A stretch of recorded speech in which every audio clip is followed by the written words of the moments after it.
90 points. If you're drawing up ways to win a basketball game, especially on the second night of back-to-back, that has to rank pretty highly up there. Well, yeah, to win with defense like that, something that has been, of all the positives that we've had this season, obviously the defense has been the one concern. And to hold them to 90 points, 36 from the field, and 16 from three are all outstanding numbers. To only give them 40 in the paint, obviously, and to dominate the transition game as well. So a good win. I like how we responded. You lose 3 in a row, and you come back and you win your next 5. And obviously now we got to prepare to go to Phoenix and try to get another road win. And as we approach these final 3 games of going into the break. Coach, it seems with Julian Strother, just from my perspective, you seem to coach him so hard on the sideline. I don't know if fun is probably the operative word for you.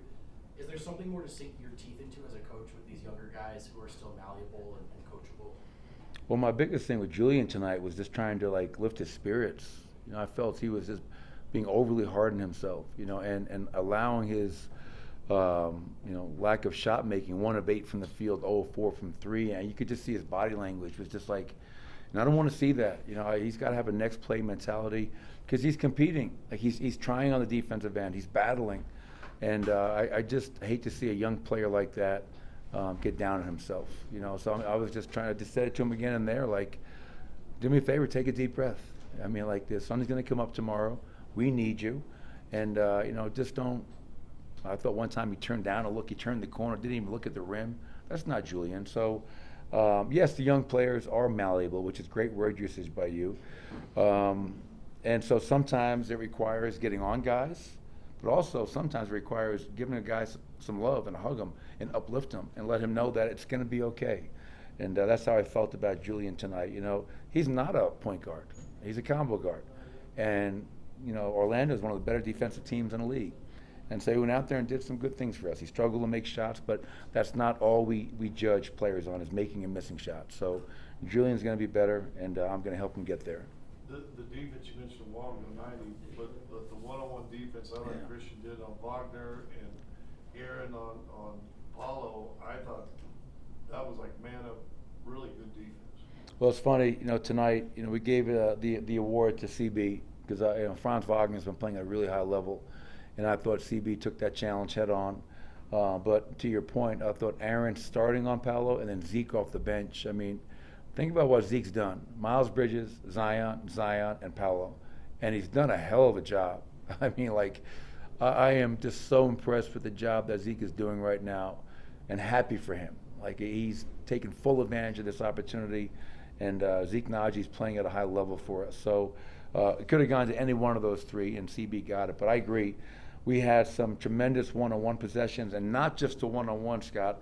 We had a shrink. We had, 5 guys working as one, making that paint look crowded, and that's how you hold the team to 40 points in the paint. So a good effort, and hopefully we can replicate it or be even better on the road against a dangerous team in Phoenix. It looked like you did more hard hedges, stay with your man, get on the screen, and get back than you may have done in the last few games. Yeah, with a guy like Paolo, kind of like what we did with Zion the last 2 games, just trying to keep a bigger body on him and not switch a Julian or a Jalen Pickett or a smaller guy where he has the advantage. And so that's where we got into some of those shows and hedges just to keep size on size, physicality on physicality, and it's helped us out these last couple of games. What's gotten into Michael Porter Jr. these past 3 games that he's been so productive offensively?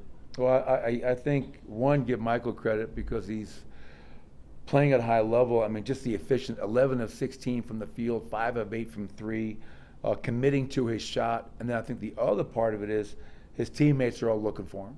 The guys are, everybody from Nikola on down, they're looking for Michael Porter. We know he's got a hot hand right now. Aaron Gordon playing through him as a point forward, 7 more assists tonight, making plays for him. Hopefully Michael can continue to do that. 30 and 7 tonight on really efficient numbers is a terrific night for him. Is that maybe a little different with respect to the Pelicans? Just that this is such an elite defense, and sometimes Mike maybe has struggled with physicality. Maybe more encouraging to see him perform this way. Yeah, and you got to believe that everybody's game planning for Michael Porter right now. So guys are setting great screens to free him up. Michael's doing his job of moving without it, with pace and purpose.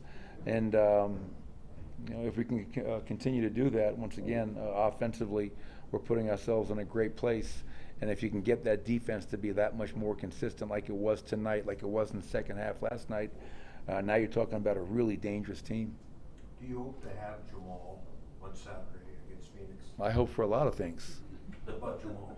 I'll always hope for Jamal to be available. I mean, he's such an important part, and last night, he guts through so many games. I mean, people don't realize, and so he got through last night, and that knee was just not in a good place today. So the decision was made to sit him out tonight while he rehabs that knee, and hopefully he will be back on Saturday. And that's the plan, but we'll see how it responds. Coach, when Christian lays himself out on the floor, as he does so often, there was one point tonight where it kind of sparked you guys.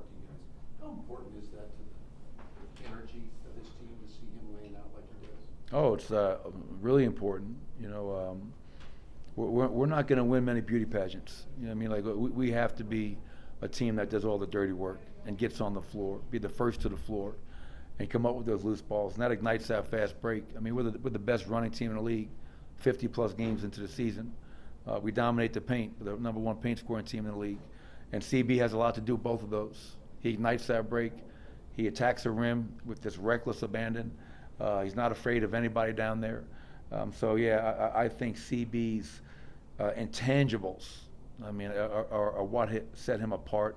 And they've set him apart in high school, in college, and now in the NBA. And that's why the fans love him, because he's just a blue-collar guy who brings it every single day.